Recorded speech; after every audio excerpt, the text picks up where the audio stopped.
पीएमगढ़ को ये पूरे स्टेट में चलता है। मैडम से बात करके जरा रटा करें जैसा आवाज नहीं करें जैसा खाता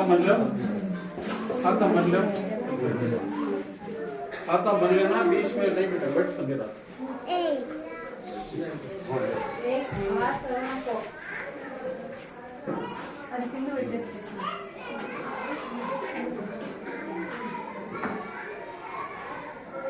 ఈరోజు ఈ కార్యక్రమము mega parents and teachers meeting.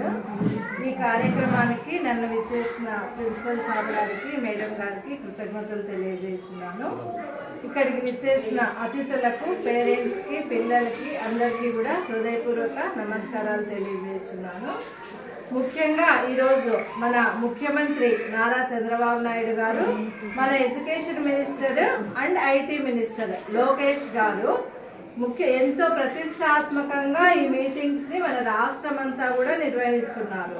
ఈ మీటింగ్ యొక్క ముఖ్య ఉద్దేశం ఏమి, మనమందరం ఇక్కడ ఎందుకు వచ్చినాము, సార్ ఎందుకు మనల్ని ఇంతగా పిలిచినారు అనేది మనము కొంచెము ఆలోచించాలమ్మా. ఎందుకు మనమందరం ఇక్కడ వచ్చి కూర్చున్నాము, ఉద్దేశం ఏమి, ఇక్కడ అందరూ కలయడానికి ఉద్దేశం ఏమి అంటే పేరెంట్స్ కూడా పిల్లల చదువులో భాగస్వాములు అవ్వాలి. స్కూల్స్లో మన పిల్లలు చదివే స్కూల్స్లో మనం కూడా భాగస్వామ్యం అవ్వాలి. ముఖ్యంగా పిల్లల చదువు గురించి ఈరోజు ఇక్కడ మీటింగ్ ఏర్పాటు చేయబడింది అనమాట. మన పిల్లలు ఎలా చదువుతున్నారు పోయి సార్ని అడుగుదాము అనేది మనకి ఉండాలన్నమాట. మన పిల్లలు ఏ సబ్జెక్ట్లో వీక్ ఉన్నారు, ఫలానా సబ్జెక్ట్లో కష్టం ఉందా మన పిల్లలకి, మేడమ్స్కి చెప్దాము ఈ సబ్జెక్ట్లో మా అబ్బాయి వీక్ ఉన్నాడు సార్, ఈ సబ్జెక్ట్లో మా అబ్బాయి వీక్ ఉంది మేడం అని టీచర్స్కి మీరంతా కూడా తెలియజేయడానికి ఇది సందర్భం అన్నమాట. మీ పిల్లలు ఎలా చదువుతున్నారు, ఇంట్లో పిల్లలు ఎలా బిహేవ్ చేస్తున్నారు, స్కూల్లో మా పిల్లలు సార్ ఎట్లా ఉన్నారు, ఇలాంటి విషయాలన్నీ కూడా డిస్కస్ చేయడానికి మా ఇది మీటింగ్ ఏర్పాటు చేయబడింది. ఎంతో ఖర్చుతో ఈ మీటింగ్ ఏర్పాటు చేశారు. ఈరోజు మీరందరూ కూడా ఇక్కడే భోంచేయాలి. పిల్లలందరికీ కూడా మీరు ప్రతి విషయము కూడా పిల్లలకి తెలియజేయాలి. మనము రోజంతా లైఫ్ అంతా కష్టపడేది మన పిల్లల కోసం కదా, కాబట్టి మనం కూడా కొంచెము మన పిల్లల కోసము టైం కేటాయించాలన్నమాట. స్కూల్కి పంపించినాము, స్కూల్ నుండి వచ్చినాడు వాళ్ళు చదువుకుంటున్నారులే అని కాకుండా స్కూల్ నుండి ఇంటికి వచ్చిన తర్వాత ఈరోజు స్కూల్లో ఏం చదివినారు, పిల్లలతో ఎలా ఉన్నావు, పిల్లలతో ఏమైనా గొడవ పడినారా, ఇలాంటి విషయాలు మనము ప్రేమగా అడిగి కనుక్కోవాలన్నమాట. పిల్లల్ని గదురుకోవడము, కొట్టడము ఇలాంటి పనులు చేయడం వలన ఎటువంటి ప్రయోజనము లేదు. మనకి ఎన్నో టెన్షన్స్ ఉంటాయి, మన ఆవేశం అంతా పిల్లల మీద చూపించకూడదు. అర్థమైందమ్మా? పిల్లలు ఉండేది మన దగ్గర కొంతసేపే, డే అంతా స్కూల్లోనే ఉంటారు కదా, ఆ కొంతసేపులో ఒక 2 hours అన్న మనము పిల్లలతో స్పెండ్ చేయాలన్నమాట. ఈరోజు స్కూల్లో ఏం జరిగింది, ఏదైనా నీకు కష్టం అనిపించిందా, చిన్నపిల్లలే కదా వాళ్ళకి ఏముంది ఏబిసిడీలు వర్డ్సే కదా అని అనుకోదండి. ఇప్పుడు బేసిక్ బాగా పడితేనే మీరు హై స్కూల్లో పిల్లలు బాగా చదువుతారు. ఈ విషయము పేరెంట్స్, ముఖ్యంగా మదర్స్, ఎందుకంటే మనం మదర్స్ పిల్లలతో ఎక్కువ కనెక్టివిటీగా ఉంటాం కదా, ఫాదర్స్ అంత కనెక్టివిటీగా ఉండరు. మనం ప్రతిదీ పిల్లల్ని అబ్జర్వ్ చేస్తూ ఉంటాము. కాబట్టి ఇప్పుడు బేసిక్ బాగా మీరు వేస్తే పిల్లలకి పెద్ద అయినాక మీరు చదివించే అవసరం ఉండదు, వాళ్ళే చదువుకొనేస్తారు. ఇప్పుడు పిల్లలకి బేసిక్ వేయలేదనుకో క్లాసులు పోతాయి అంతే, నాలెడ్జ్ రాదు. క్లాసులు ఏం పెరుగుతూ ఉంటాయి, పిల్లలకి ఏం నాలెడ్జ్ ఉండదు. ఆ రోజు మ్యాథ్స్ ప్రాబ్లమ్ అర్థం కాదు, ఇంగ్లీష్ క్వశ్చన్ అర్థం కాదు, సోషల్ అర్థం కాదు, సైన్స్ అర్థం కాదు అనమాట. ఇప్పుడు బేసిక్ ఉంటేనే పిల్లలకి నెక్స్ట్ క్లాసుల్లో వచ్చే చదువు అర్థమవుతుంది. కాబట్టి ఈ బేసిక్స్ అనేవి మీరు బాగా పిల్లలకి నేర్పించినారంటే పెద్ద అయినాక వాళ్ళే చదువుకుంటారు, మీరు చెప్పే అవసరమే లేదు. ఈ విషయం ప్రతి పేరెంట్, ప్రతి మదర్ కూడా బాగా గుర్తుంచుకోవాలమ్మా. పిల్లల చదువుతో పాటు ఇంకా పిల్లలకి ఏమవసరమో ముఖ్యంగా స్పోర్ట్స్, ఆరోగ్యం, ఇవి కూడా చాలా ముఖ్యం. మన పిల్లల హెల్త్ ఎలా ఉంది అనేది కూడా మనము అబ్జర్వ్ చేయాలమ్మా. అర్థమైందా? పిల్లల హెల్త్ అంటే ఇప్పుడు చలికాలం కాబట్టి పిల్లలకి వేడి నీళ్ళు ఇవ్వడము తాగడానికి. వాళ్ళు తాగరు, మనం దగ్గర కూర్చోబెట్టుకొని తాపల్లా. పిల్లల్లో వాటర్ స్కేర్సిటీ చాలా ఉంటుంది, మా పిల్లలు నీళ్ళే తాగరు అనమాట, డ్రై స్కిన్ వచ్చేస్తూ ఉంటుంది. కాబట్టి పిల్లలు నీళ్ళు తాగుతున్నారా లేదా, పిల్లలు ఫుడ్ సరిగ్గా తింటున్నారా లేదా అనేది కూడా మీరు అబ్జర్వ్ చేయాలి. ప్రతి ఒక్కటి మనం పిల్లల్ని అబ్జర్వ్ చేస్తా ఉంటేనే మనం వాళ్ళని ఉన్నత స్థితికి తీసుకెళ్ళగలుగుతాం అన్నమాట. ఈ చలికాలం కాబట్టి పొద్దున్న లేస్తానే 2 గ్లాసులు కంపల్సరీగా వేడి నీళ్ళు పిల్లలకి తాపండి. అర్థమైందమ్మా? స్నానం చిన్నపిల్లలు కాబట్టి స్నానం 2 పూట్ల మనమే చేయించాల. పెద్ద పిల్లలు అయితే వాళ్ళు చెప్తే చేస్తారు, ఈ పిల్లలు చేస్తారులే మమ్మీ పొద్దున్నే అనేస్తారనమాట. ఎక్కడంటే అక్కడ ముట్టుకుంటారు మట్టి. కాబట్టి వాళ్ళ చేతులు అన్ని క్లీన్ గా ఉండాలంటే పిల్లలకి సాయంకాలం వస్తానే స్నానం చేపించేసి బట్టలు మార్చేసి వాళ్ళకి ఏదైనా టిఫిన్ కానీ వాటర్ తాపేసి మనము కొంచెంసేపు పిల్లలతో టైం స్పెండ్ చేయాలా. అర్థమైందమ్మా? ఇలా టైం స్పెండ్ చేయడం వల్ల వాళ్ళు చదువులో కొంచెం ముందుకెళ్తారు.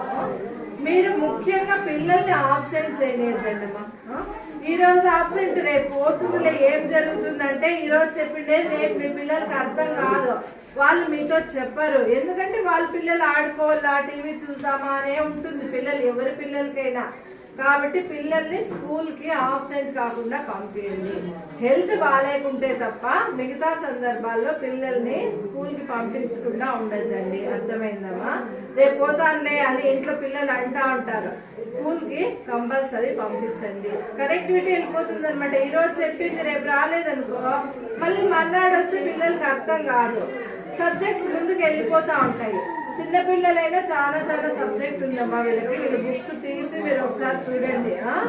పిల్లలకి చాలా చాలా సబ్జెక్ట్ ఉంది కాబట్టి మ్యాథ్స్ లో అయితే ఇక బేసిక్స్ వస్తాయి తప్ప ఇప్పుడు 1వ క్లాస్ లో వస్తే 2వ క్లాస్ లో అర్థమవుతుంది. 1వ క్లాస్ చదవలేదనుకో ప్రమోషన్ ఏం 2nd క్లాస్ కి పోతారు, అయినా 2nd క్లాస్ లో ఏం అర్థం కాదు. అది 10th వరకు అట్లే కొనసాగుతుంది. మనం ఏమనుకుంటాము, మా పిల్లోడు మ్యాథ్స్ లో డల్లు, సోషల్ లో డల్లు, సైన్స్ లో డల్లు ఇట్లా అనుకుంటాము. కానీ మనం చేసిన తప్పేమనేది మనం గుర్తించలేము. అయ్యో చిన్నప్పుడు మ్యాథ్స్ సరిగా పంపించలేదు కదా ఈ పిల్లోని స్కూల్కి, మన పిల్లోని అనేది మనకి అర్థం కాదనమాట. ఊరికే మన పిల్లలు డల్లు, సరిగ్గా చదవలేదు, మేడం సరిగ్గా చెప్పలేదు అట్లే ఆలోచిస్తాం. కానీ మన పిల్లలు ఇప్పుడు చదువుతున్నారా, మొక్కై వంగనిది మానై వంగదు. కాబట్టి ఇప్పుడే పిల్లలకి మీరు జాగ్రత్తగా స్కూల్కి డైలీ పంపించండి. సాయంకాలం కూడా 1 గంట సేపు కూర్చోబెట్టుకొని ఈ రోజు స్కూల్లో ఏం నేర్చుకున్నారు అని అడగండి. అర్థమైందా?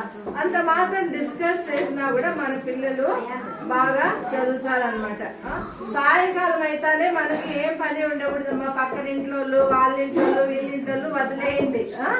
మన పిల్లల పైన మనము కాన్సన్ట్రేట్ చేస్తాము.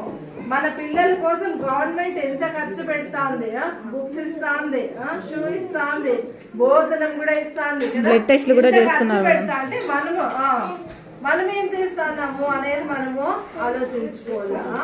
గవర్నమెంట్ మన పిల్లల కోసం ఎంత ఖర్చు పెడతాంది కదా, మనం మన పిల్లల కోసం ఏం చేస్తున్నాం అనేది పేరెంట్స్ బాగా ఆలోచించుకో. ఎందుకంటే ప్రతి విద్యార్థి పైకి రావాలమ్మా.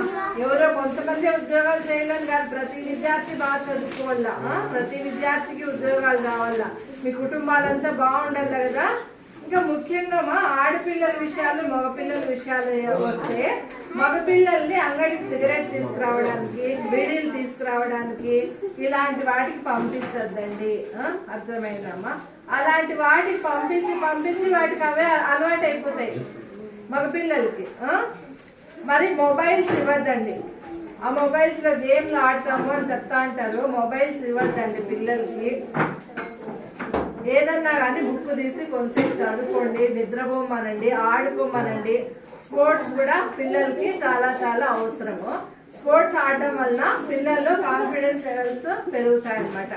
ఆడపిల్లలు అయితే ఒంటరిగా ఎక్కడ పంపించద్దండి మా, వాళ్ళంట వీళ్ళంట పంపించద్దండి.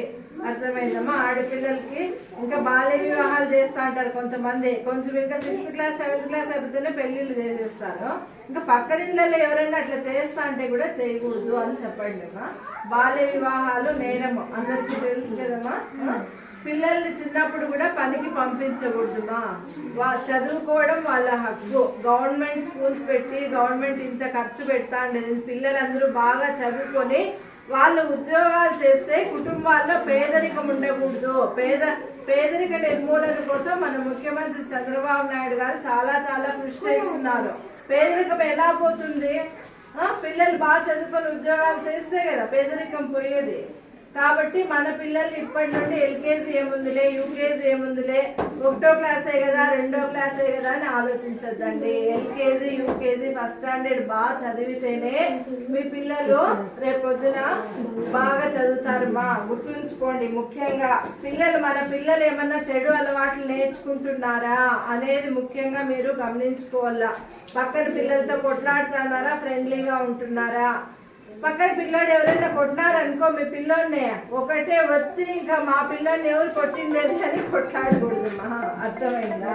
పిల్లలు మామూలే, చిన్న కొట్టుకున్నా కూడా అరే మీ అన్న కొడుతున్న ఊరికే ఉంటావు, మీ ఫ్రెండే కదరా, ఆవేశం పిల్లల్లో రేపకూడదు. అర్థమైందమ్మా?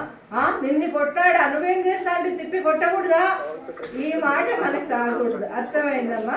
పిల్లల్లో ఆవేశం రేకెత్తించకూడదు. ఉంది లేదా నీ ఫ్రెండే కదా, నువ్వేం చేసింటే కొట్టినావు, ఇట్లా మన ఆలోచనలు రావాల. టీచర్ కొట్లాడా అని వచ్చేది ఇంకా టీచర్ మీదకే వచ్చేస్తాంటారు కొంతమంది. టీచర్స్కి ఏం పని మీ పిల్లల్ని కొట్టేకి? మీ పిల్లలు సరైన దారిలో నడవల్ల అనే కదా. టీచర్స్ కూడా కొట్టరు మామూలుగా, అయితే వాళ్ళు ఎవరు కొట్టరు ఎప్పుడో. ఇంకా ఏదన్నా పిల్లలు ఏం చెప్పినా టీచర్స్ పిల్లలు బాగుపడాలా. మా స్టూడెంట్ పలానా ఉద్యోగం చేస్తున్నాడంటే టీచర్స్కే కదా మా గర్వకారణము, వాళ్ళకే కదా. కాబట్టి టీచర్స్ ఎప్పుడు కూడా మీ పిల్లల్ని బాగా చదివేయాలా అనే కోరుకుంటా అంటారు. కాబట్టి పిల్లలందరినీ ఆబ్సెంట్స్ లేకుండా రోజు స్కూల్కి పంపించండి ఇంకా మన బాలకృష్ణ గారు రేపు సండే కదా ఎంజిఎం స్కూల్లో ఏదైనా ఇట్లా ఆరోగ్యం కోసం కొంతమంది డాక్టర్స్ వస్తున్నారు. రేపు ఎవరికైనా బాగాలేకుంటే రేపు 10 నుండి సాయంకాలం 3:30, 4 వరకు ఉంటారు డాక్టర్స్. అక్కడ వచ్చి చూపించుకోండి ఇది మెగా డాక్టర్స్ క్యాంప్ అని చేస్తా ఉన్నారు. ఎవరికైనా హెల్త్ బాగాలేకుంటే ఎంజిఎం గ్రౌండ్లో రేపు 10 గంటల నుండి చూస్తారంట, చూపించుకోండి. అర్థమైందమ్మా? మనకి గవర్నమెంట్ ఇంత ఖర్చు పెడుతుంది, మన పిల్లల్ని మనం బాగా చదివిస్తాము అనే ఆలోచనతో మీరందరూ ముందుకు రండి. ముఖ్యంగా ఈ mega parents and teachers meeting యొక్క ముఖ్య ఉద్దేశము మీరు పిల్లలు టీచర్స్ అందరూ చదువు విషయంలో డిస్కస్ చేసి పిల్లలు ఇంకా బాగా చదివిస్తారని అందరినీ కూడా కోరుకుంటున్నాను.